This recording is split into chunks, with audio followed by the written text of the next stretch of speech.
Hi, I'm Sean Swander with Swander Photography, and today I just got a new lens in the mail. This is the Canon 50mm f1.2 with a silent motor, and I'll be comparing it to my, if I grab it real quick, this is the lens I used to have, the Canon 1.4 USM, which is a great lens, one of my favorites for walking around. So we'll be comparing these two head to head, but let's open the box here and see what we get first. Every Canon lens comes with software and a warranty card, and you can go onto their website and register your product, and they give you some incentive for that, like discounts on cleaning and repair, things like that. So you also get a carrying case, which I don't think I ever use these.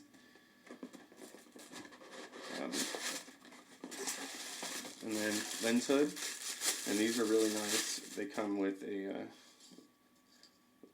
felt coating on the inside. That's really nice. And the lens itself, and this style lens hood screws on, I believe, and locks in place like that. And you can see the lens cap is pinched in the middle, so it's not too difficult to remove. And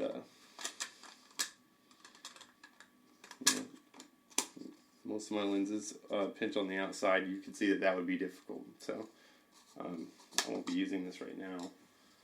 But so we're gonna compare these head to head. So one way people usually compare lenses is their actual feel, and so the 1.2 is heavier. It's got more glass, has a spherical elements in it, and you definitely can feel the difference when you hold them in your hand. This feels a lot lighter, and there are some plastic parts to this. This is a very solid build, and it has some plastic and metal too. But very comparable lenses, I think.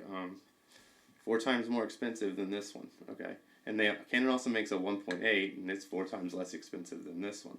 So so it's the aperture is the biggest difference, and we're going to kind of talk about what that means. All the way out to infinity zoom.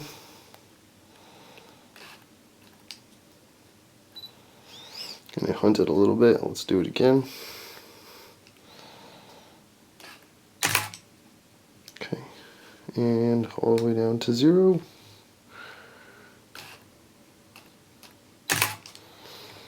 Okay, hunt it a little bit one more time. Okay. And that was the 1.4mm in normal ambient light. Okay, and here's the 51.2. We're going to focus in the normal lighting first.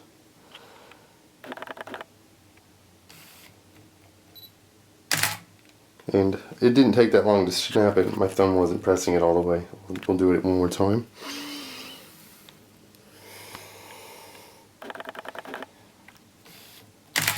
Okay, a little faster. And from infinity, a lot faster. Okay, now we'll try it in low light. Focusing with lower light. Now it's working. And from infinity zoom,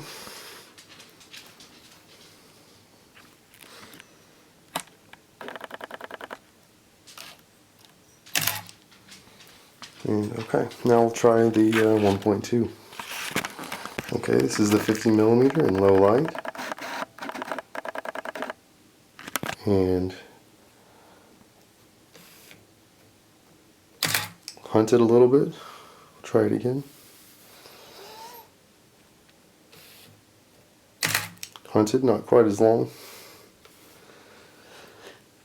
And from infinity focus, a little longer I think than the 1.4. Okay, a little faster that time maybe. Okay, so that was the 50mm 1.2. Here we have the first picture. This is the 1.4, and you can see a little bokeh in the background here, as well as the cup was where the focus point was, and you can see the shallow depth of field here. And this is the 1.2 since I wasn't using it. Okay, so here's the 1.2, and I did bump the tripod. I'm sorry about that. So it looks like it's a little different focal length. It's just because the tripod's a little further back. And you can see, you know, a shallow depth of field. It's a little hard to tell the difference between the two shots because I bumped the tripod, but then the dark shots are going to be better. Okay, so this is in low light, and by the way, all these shots are at 1/60th of a second on ISO 1000, and the 1.4 is shot at 1.4, and the 1.2 is shot at 1.2. So you're actually going to see a light increase when we switch to the 1.2, but this is a 1.4. You can see, and I actually had a little trouble focusing it in the video, and I think you could see that at first, but it didn't want to focus as easy as the 1.2. Could find it a little better, I think. And also the bokeh is back here, and it's beautiful at 1.4. But we're gonna actually zoom in and compare them after we check out the 1.2 here. So let's go to the next shot. And this is with the 1.2. You can see the bokeh got a little bigger.